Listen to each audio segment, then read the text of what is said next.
Hello, in this video I want to go into a little more detail about Hebrew pronouns. First of all, what is a pronoun? What a pronoun is a word that stands in place of a noun. So you don't have to say Ken or Ken Skank or a bunch of words when, Abraham Lincoln. You don't have to say Abraham Lincoln every time you refer to Abraham Lincoln. You can say he or him or his. It's a nice way of shortening things. And so these are pronouns. Pronouns stand in place of a noun. I, you, they. They're shorter than Rumpelstiltskin. So Hebrew had pronouns too, and some of them stood on their own. So for example, the word for he, Hebrew had a word for he. It was who. Who is he? Hebrew had a word for she. It was he. He is she. It's a little confusing, but if you're looking at the chart here, this is the word who, hey, sharuk, aleph, and that meant he. And he, who is he?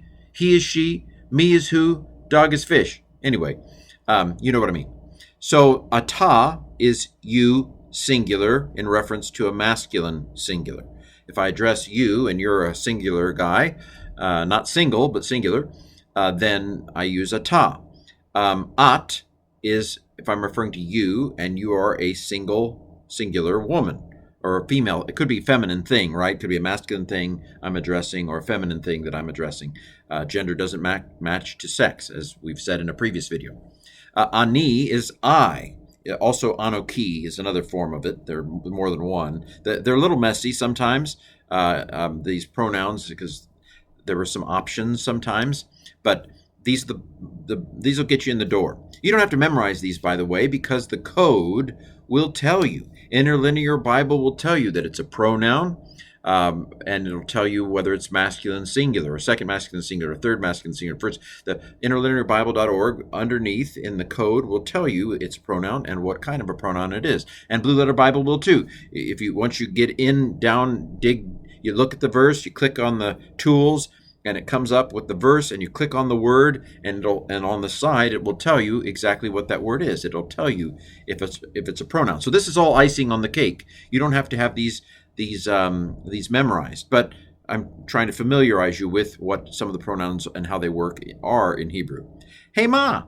Hema is they, or they when it's referring to a group that is primarily men, although Hebrew languages have a bias toward male. And so even if there are a sizable number of women in a group, if there are men there, they will often use the masculine form of the word. So hema. Hena would then be if it was all women, they. And then atem is you, a group of men, or mostly men, or some men. And then aten would be you when referring to a group of women.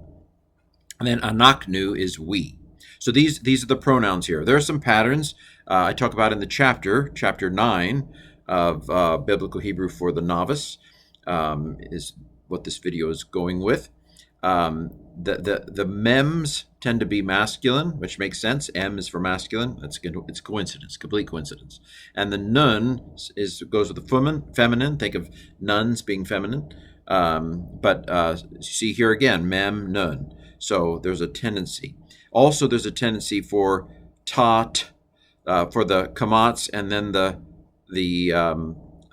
just a schwa, silent schwa, also is a masculine, feminine kind of pattern. Well, these are the independent pronouns, the freestanding pronouns in Hebrew. You don't have to memorize them because the code will tell you. But if you want to memorize them, why not?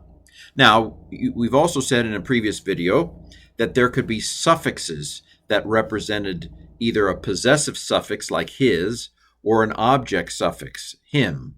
So holam vav at the end of a word was often his or him.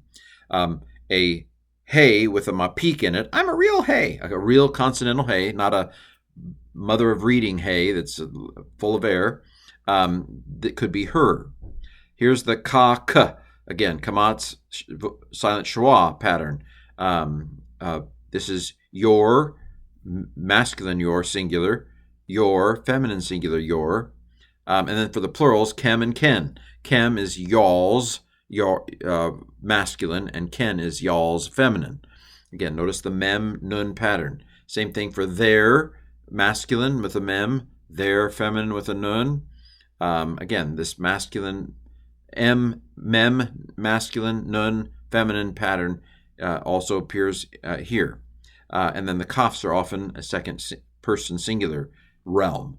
The kamats for the masculine, you, y'alls, and then silent schwa for the feminine, y'alls. Then for the first person, my, a hieroc at the end was often me or my.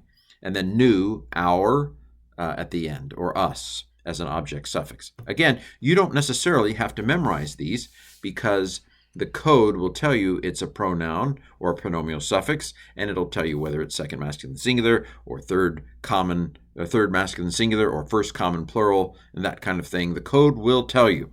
And so this video is just acquainting you with what it looks like so that when you see the code, you don't have to have it memorized, but when you see the code, you'll be like, yeah, I know what that is.